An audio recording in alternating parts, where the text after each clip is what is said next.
Baik, terima kasih atas kesempatan yang diberikan. Pada kesempatan kali ini, kami dari SGD A9 akan mempresentasikan student project kami yang berjudul Emergency Sanitasi. Untuk pemaparan selanjutnya akan dijelaskan oleh rekan saya.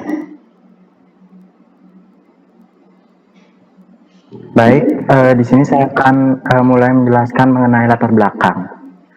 Berbagai macam situasi darurat sering kita temukan dalam kehidupan sehari-hari, misalnya situasi yang disebabkan oleh bahaya alam, seperti gempa bumi, angin topan, banjir, dan sebagainya. Kemudian ada bahaya teknologi, seperti tumpahan bahan kimia, gangguan infrastruktur.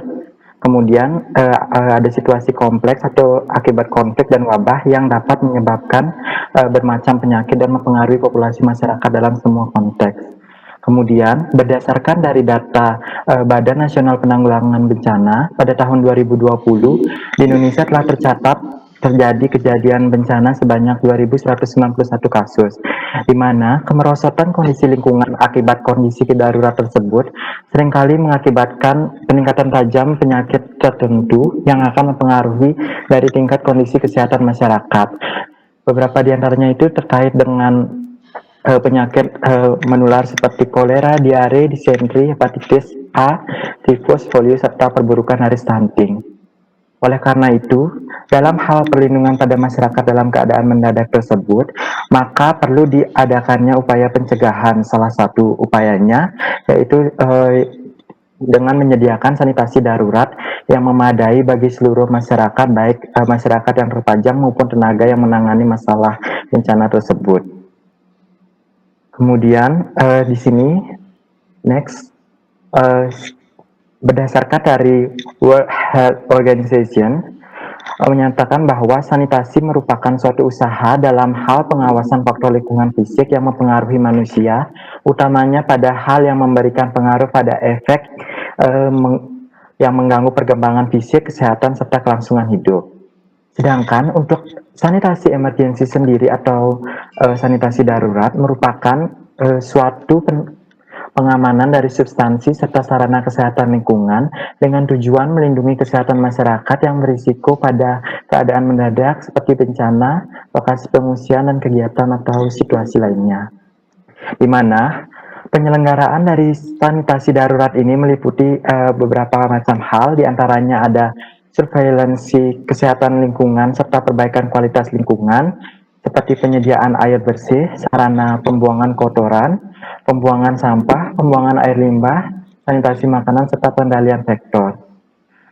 Next, kemudian sanitasi yang buruk atau yang tidak memadai akan mempengaruhi terhadap kesejahteraan dari manusia, baik itu perkembangan sosial maupun perkembangan ekonominya. Diperkirakan sekitar 2,4 miliar orang di dunia tidak memiliki akses ke sanitasi yang lebih baik dan sebanyak 71% tinggal di daerah pedesaan.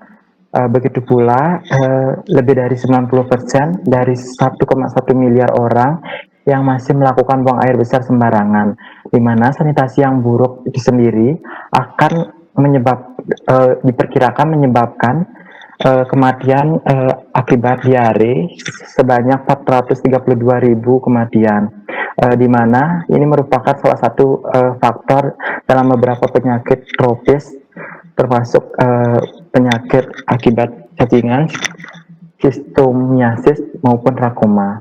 Kemudian berdasarkan dari latar belakang tersebut, maka kami akan membahas lebih lanjut mengenai emergensi sanitasi, di mana ada pun rumusan masalahnya, yaitu yang pertama untuk mengetahui definisi, kemudian ruang lingkup dari sanitasi darurat, tahapan penyelenggaraan, serta sumber daya dari sanitasi darurat tersebut. Kemudian selanjutnya akan dilanjutkan oleh rekan saya.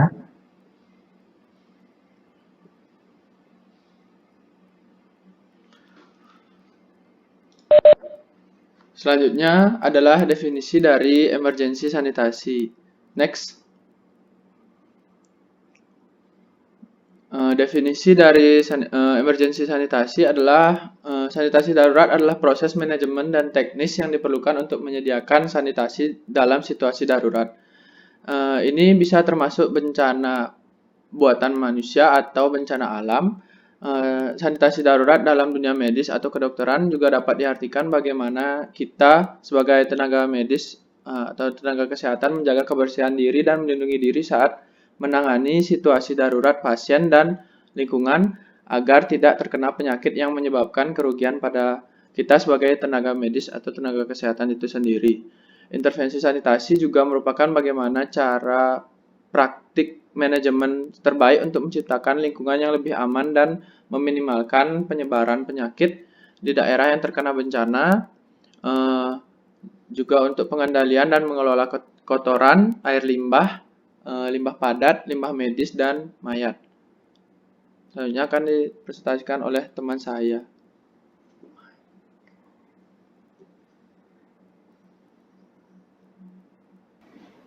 Lanjut, oke.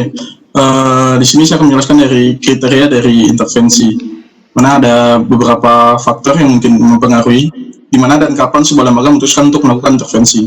Ini termasuk yang pertama ada kapasitas polusi yang terkena dampak, kemudian ada situasi politik dan keamanan, ada akses area, kesehatan publik yang terkena dampak saat ini, dan potensi risiko kesehatan bagi penduduk.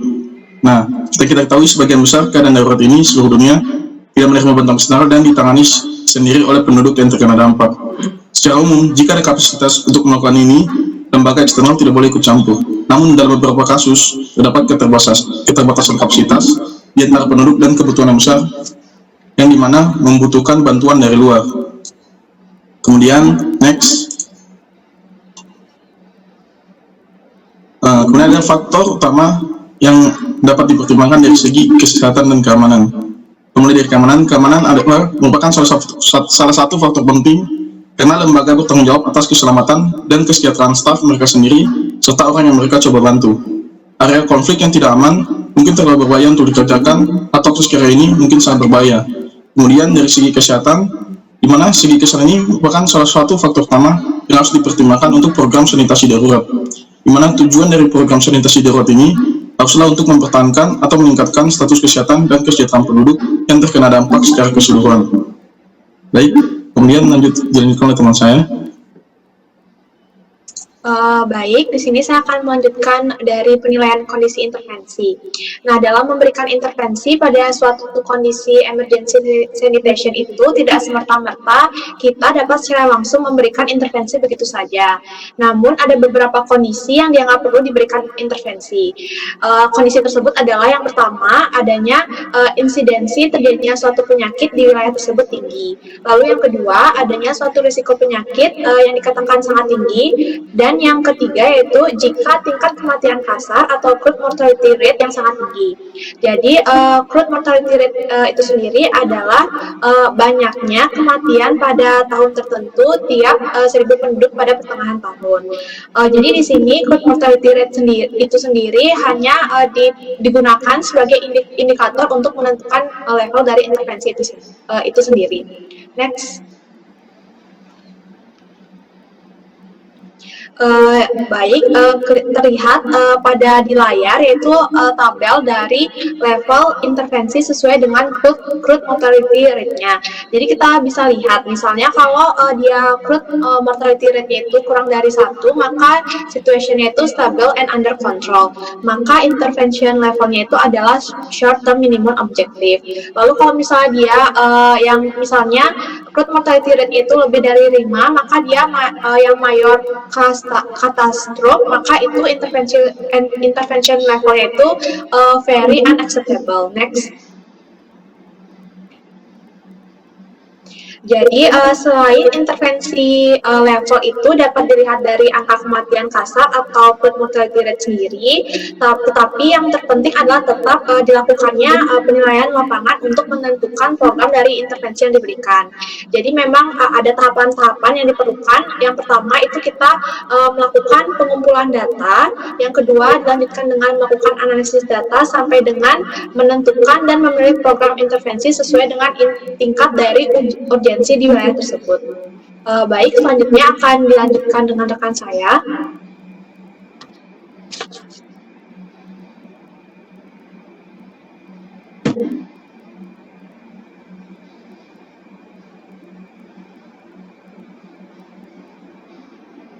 Oke, saya akan melanjutkan dengan ekstrak disposal, di mana ekstrak disposal ini atau pembuangan tinggal itu harus dilakukan secara layak dan adekuat serta saniter, di mana bertujuan untuk mencegah kontaminasi dan transmisi penyakit.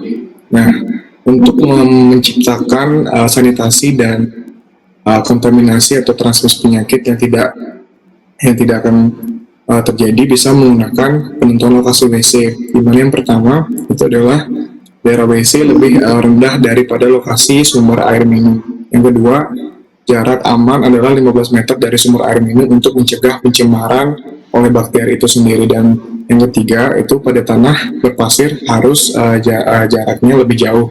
Dan yang terakhir itu pada tanah liat, jarak dapat lebih mendekat. Lalu, untuk pembuangan tinja, untuk syarat pembuangan tinja yang saniter dan memenuhi syarat kesehatan, itu yang pertama, tidak mengotori permukaan air dan air tanah. Yang kedua, tidak boleh mengotori tanah, bebas dari lalat dan serangga lainnya, bebas dari bau dekomposisi tinja, harus dalam ruangan tertutup, memiliki lantai yang kedap air, terdapat tempat berpijak, bersih dan tidak licin, dan tersedia pembersih seperti air dan tisu. Next. Lalu, teknologi pembuangan kotoran manusia secara sederhana itu yang pertama itu ada jamban cemplung atau pit latrin, jamban cemplung berventilasi, jamban empang, jamban leher angsa, septic tank, jamban kimia, dan jamban pupuk. Ya, ini merupakan yang di bawah merupakan contoh-contoh dari jamban cemplung, jamban cemplung berventilasi, dan jamban empang. Next.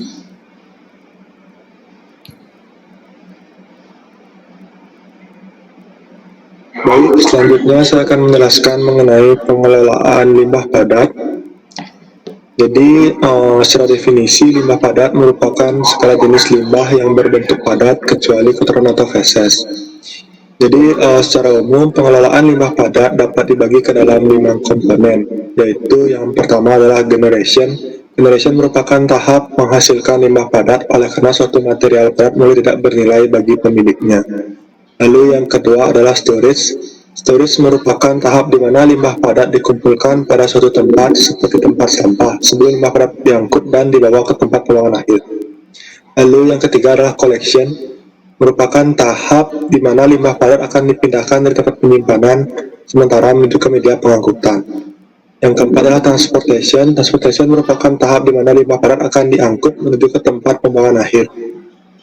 Lalu yang kelima adalah disposal. Disposal adalah merupakan tahap akhir di mana limbah padat dibuang secara aman untuk mengurangi risiko.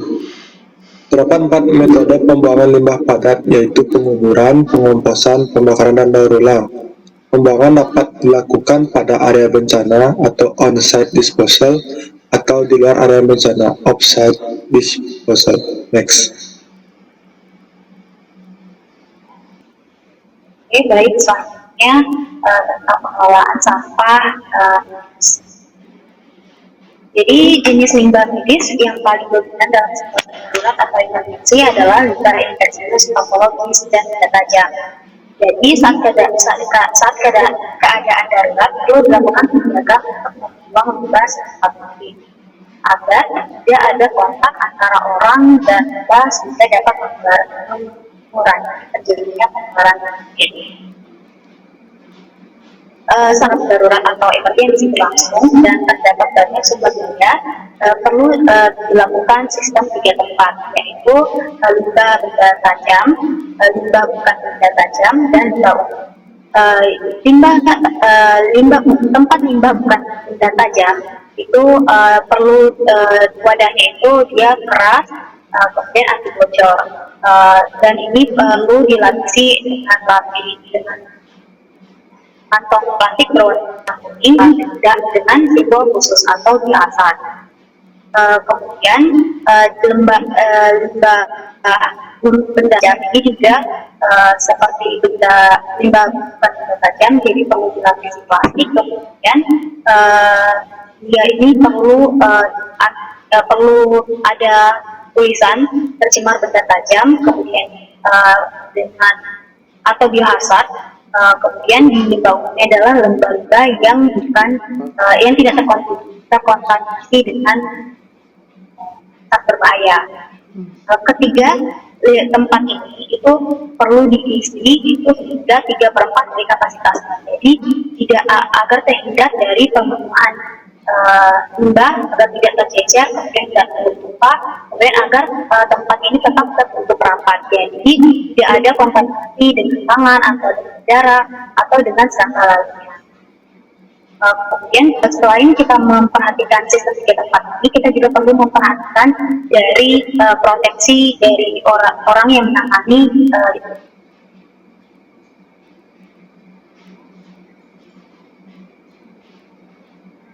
baik. Jadi kita perlu dorong juga bersihan tangan, dilakukan tangan, kemudian lalu dilakukan desinfeksi.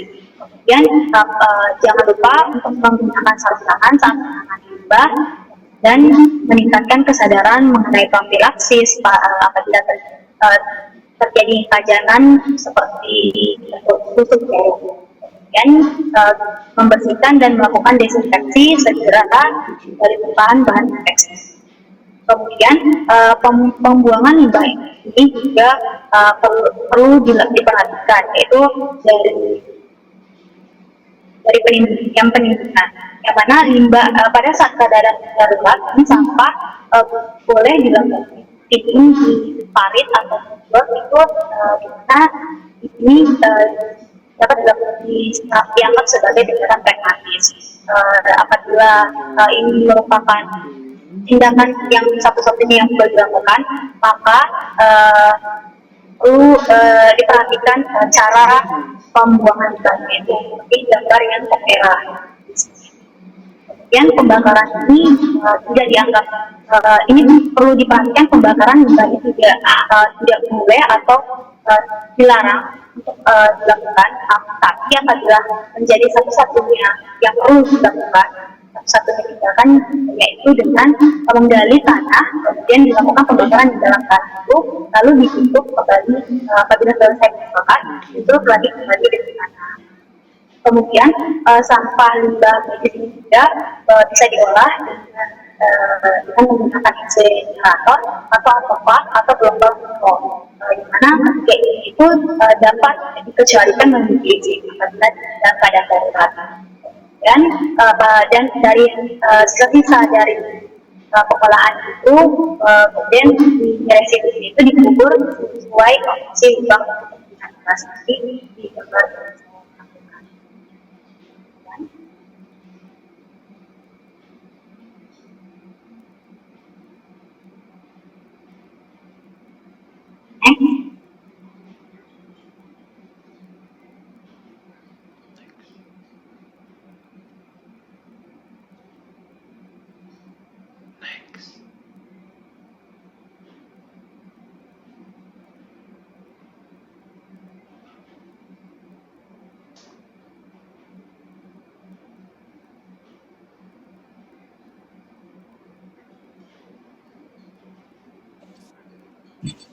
Baik, sekarang saya akan menjelaskan mengenai sanitasi sebagai pencegahan dalam penanganan jenazah.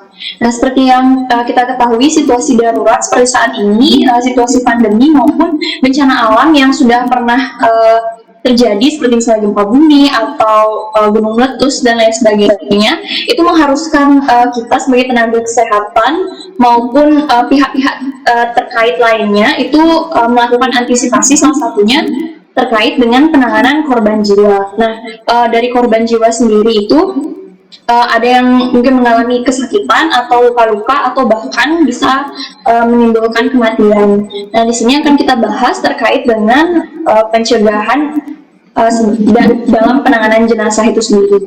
Nah, kondisi jenazah itu terkadang ketika kita menemukannya misalnya di suatu bencana alam seperti itu, kadang kondisinya tidak layak dan sering ditemukan adanya berlumuran darah atau cairan tubuh lainnya. Seperti itu. Hal ini merupakan risiko yang dialami oleh tenaga kesehatan dan petugas terkait lainnya yang terlibat dalam proses evakuasi jenazah seperti itu. Jadi petugas yang bersentuhan langsung itu memiliki tingkat risiko yang lebih tinggi untuk terinfeksi saat menangani jenazah, seperti misalnya ketika jenazah itu mungkin memiliki riwayat hepatitis B atau penyakit infeksius seperti HIV, Ebola, SARS, MERS, kemudian yang saat ini sedang merebak yaitu pandemi COVID-19. Nah, di mana pada tenaga kesehatan sendiri perlu adanya perlindungan khusus yang harus dilakukan, di mana harus menggunakan alat pelindung diri untuk menangani jenazah, baik dari ataupun pihak terkait yang baik dari awal jenazah itu dikemas kemudian sampai penguburannya. Seperti misalnya pakai cap atau pelindung kepala, face shield atau goggles, masker bedah, masker N95, lalu baju hazmat, gloves, dan juga boots. Selain itu, limbah klinis harus ditangani dan dibuang dengan benar juga. Peralatan-peralatan bekas jenazah juga sebaiknya dilakukan dekontaminasi menggunakan larutan desinfektan sesuai dengan kebijakan yang sudah diberikan. Nah, segala jenis permukaan yang terkontaminasi itu bisa dibersihkan dengan cairan pemutih yang dilarutkan dalam air, ditunggu 15-30 menit, setelah itu bisa dibilas. Atau kalau misalnya mau membersihkan permukaan yang berbahan dasar logam, seperti itu mungkin bisa digunakan alkohol 70%. Next. Selain dari kontrol diri sendiri atau selain kontrol diri sendiri atau personal control, di sini kontrol lingkungan atau environmental control itu sangat penting juga, di mana ketika terjadi suatu bencana mungkin akan ada banyak korban jiwa, akan ada banyak jenazah, dan kemungkinan akan membuat sendiri yang disebut dengan penampungan jenazah itu, dan ada beberapa kriteria yang harus dipenuhi dari pembuatan ruangan itu sendiri. Jadi ruang jenazah itu harus tetap bersih dan berventilasi baik dengan pencahayaan umumnya lebih 2-4 derajat Celcius. Untuk permukaan benda dan instrumen lain yang ada di ruangan tersebut harus mudah didesinfeksi dan mudah dipelihara sehingga dia tetap bersih. Kemudian untuk kompartemen penyimpanan jenazahnya juga harus mudah dijangkau untuk dilakukan pembersihan dan pemeliharaan secara rutin. Kemudian setelah itu limbah klinis juga ditangani dan dibuang dengan benar sesuai dengan protokol sehingga kita semua bisa memproteksi diri dari bahaya-bahaya yang bisa menularkan kita. Baik, selanjutnya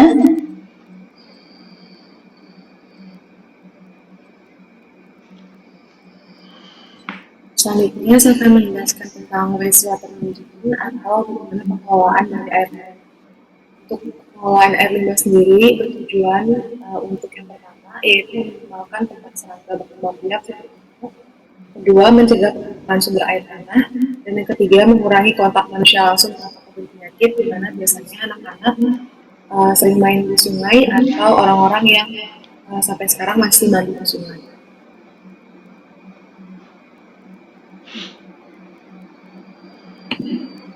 Untuk teknologi pengelolaan air limbah yang dapat diterapkan di keadaan emergency, yang kami contohkan di PowerPoint itu ada pertama yaitu sempit atau lubang perendaman, di mana lubang perendaman ini di mana air limbah itu dapat masuk ke lubang perendaman ini melalui pipa dan akan meresap ke tanah di sekitarnya. Di lubang perendaman ini juga dapat diisi dengan batu-batu dalam lubangnya sehingga nanti airnya dapat meresap melewati batu itu lalu akan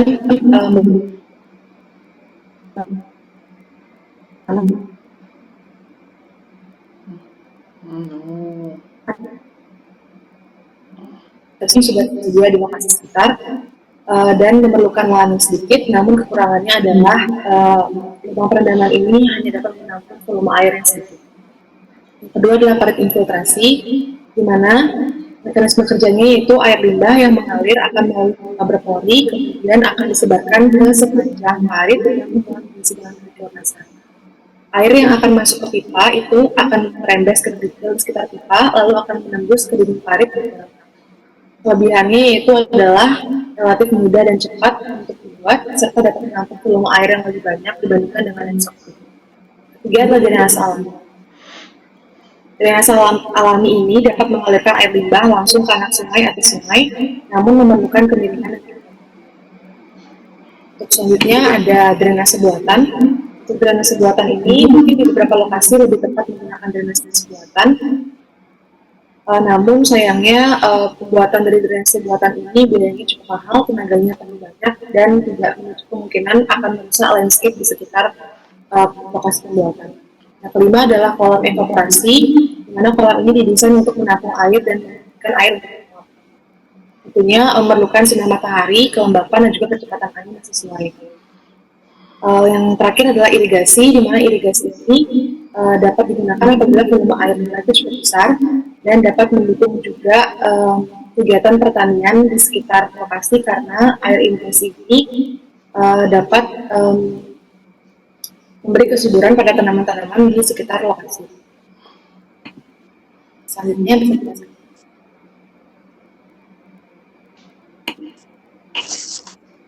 Baik, untuk selanjutnya mengenai pemaparan sumber daya daripada pelaksanaan sanitasi darurat itu sendiri. Next.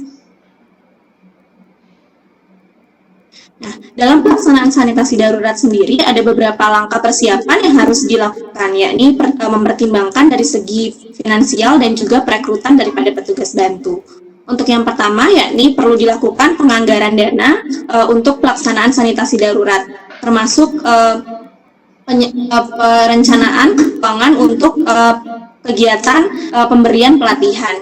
Dalam hal ini, sesuai dengan keputusan Menteri Kesehatan Republik Indonesia nomor 1349 pada tahun 2001, di mana untuk penganggaran daripada dana pelaksanaan sanitasi darurat sendiri itu dianggarkan atau bersumber dari APBN, APBD provinsi maupun kabupaten atau kota. Dan untuk langkah selanjutnya yang kedua, yakni perekrutan daripada petugas bantu, di mana hal ini petugas bantu sendiri dapat disebutkan memegang peranan yang sangat penting dalam kesuksesan pelaksanaan sanitasi darurat ini. Adapun dalam hal ini, adapun yang dapat menjadi petugas bantu, yakni yang pertama masyarakat sekitar yang terkena dampak bencana, kemudian yang kedua, yakni pegawai pemerintahan dari pegawai pemerintahan daerah setempat, kemudian pegawai pemerintahan pusat. Yang keempat, ini tenaga bantu eksternal dari agensi tertentu.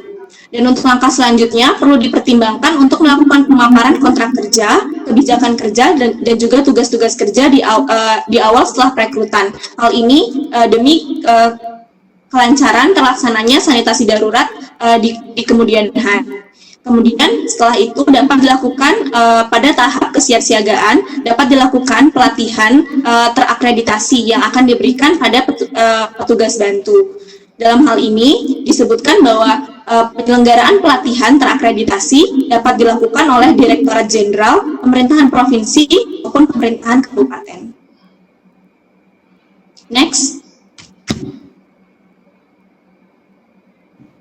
Baik, yang selanjutnya yaitu partisipasi masyarakat dalam sanitasi darurat.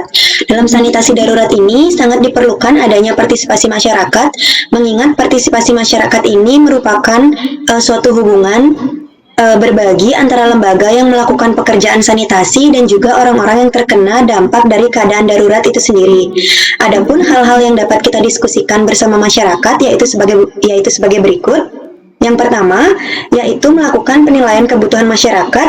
Di sini dapat dilakukan proses diskusi sehingga orang-orang yang akan melaksanakan sanitasi tersebut mengetahui fasilitas apa yang memang dibutuhkan di tempat tersebut. Kemudian yang kedua, demi menciptakan sanitasi yang efektif, diperlukan adanya pelatihan formal maupun informal untuk meningkatkan kemampuan warga dalam menggunakan fasilitas sanitasi sekaligus proses pemeliharaannya.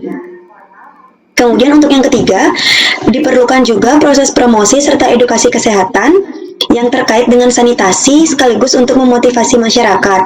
Salah satu studi menunjukkan bahwa laki-laki di Kongo yang ada di Zambia yang saat itu sedang mengungsi menjadi lebih bersemangat untuk melakukan program sanitasi karena mereka mungkin telah menyadari bahwa keluarga mereka ataupun sanak saudara yang berjenis kelamin perempuan mungkin saja akan lebih terdampak untuk mengalami atau nantinya mengalami pelecehan seksual apabila mereka tidak melakukan pembuangan atau defekasi di tempat yang benar. Oleh sebab itu, hal tersebut berhasil membuat orang-orang yang awalnya tidak mau menggunakan jamban akhirnya mempercepat proses penggalian lubang yang akhirnya mempercepat proses dari tindakan sanitasi darurat itu sendiri. Next.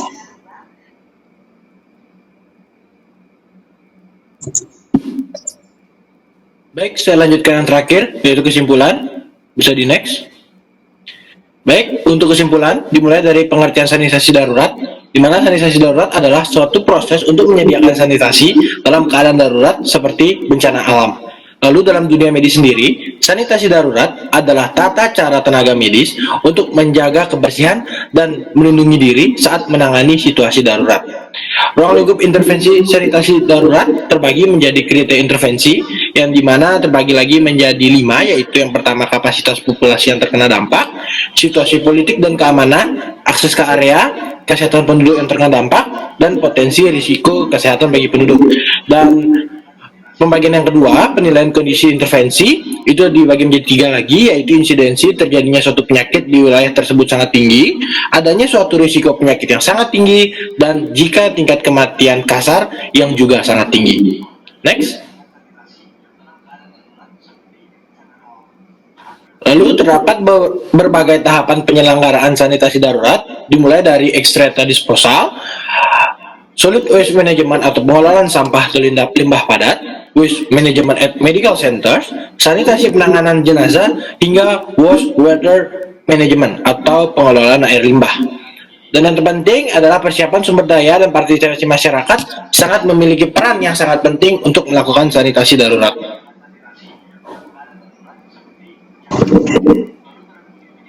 Baik, sekian presentasi dari kami yaitu SGDA 9 mengenai emergency sanitation atau sanitasi dalam keadaan darurat.